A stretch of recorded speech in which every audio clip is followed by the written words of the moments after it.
आपको शर्म नहीं आती? आपकी छोटी बहन जो है मुख्यमंत्री की बहन है और बहन होकर चाय की दुकान चलाती हैं, इन हालतों में रहती हैं। 30 साल उन्होंने आपको राखी नहीं बांधी। यही अंतर है एक योगी और एक सांसारिक मनुष्य में।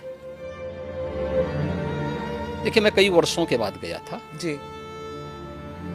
मेरे पिताजी का जो है देहांत 2020 में हो गया था। मैं उससे पहले उनसे या अपने परिवार के लोगों से कई वर्षों से नहीं मिल पाया था। संजोग से कोरोना कालखंड प्रारंभ हो चुका था, लॉकडाउन प्रारंभ हो चुका था, तो उनके अंतिम संस्कार कार्यक्रम में मैं भाग नहीं ले पाया था। आपके पिताजी के? हाँ। तो मुझे जब गत वर्ष अवसर मिला था तो मैं अपनी माँ से मिलने के लिए जरूर गया था।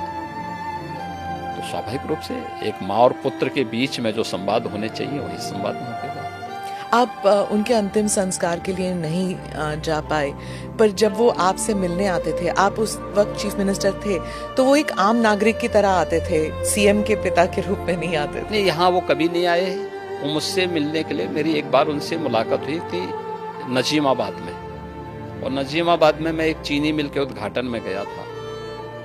तो भाषण करते हुए मैंने देखा सामने जो है कोई बैठा है, तो मैं पहचान गया उनको। मैंने कभी तो मेरे पिताजी हैं लगता है।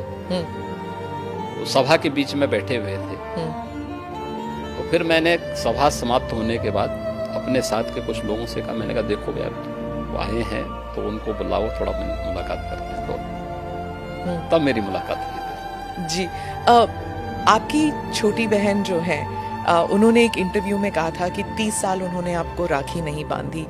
2022 में एक इंटरव्यू में उन्होंने कहा कि कई वर्ष पहले जब उन्हें पता लगा कि आप घर छोड़ के आप योगी बनने के लिए निकले हैं, तो उन्होंने कहा कि वो भिक्षा मांगने वाले संतों में आपको ढूंढ रही थी और मिले नहीं आप उन्हें। बहुत मुश्किल हुआ होगा ना उन्हें? देखिए, इस सबके जीवन में आता है, लेकिन मुझे लगता है कि इन चीज़ों को हमें जो है केवल अपने स्वयं के स्मरण के लिए रखना चाहिए, और स्वाभाविक रूप से सबके जीवन में आता है।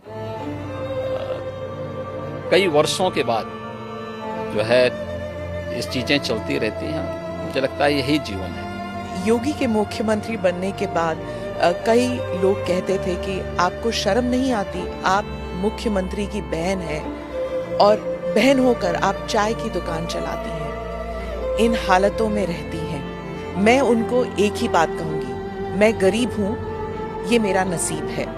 शर्म तब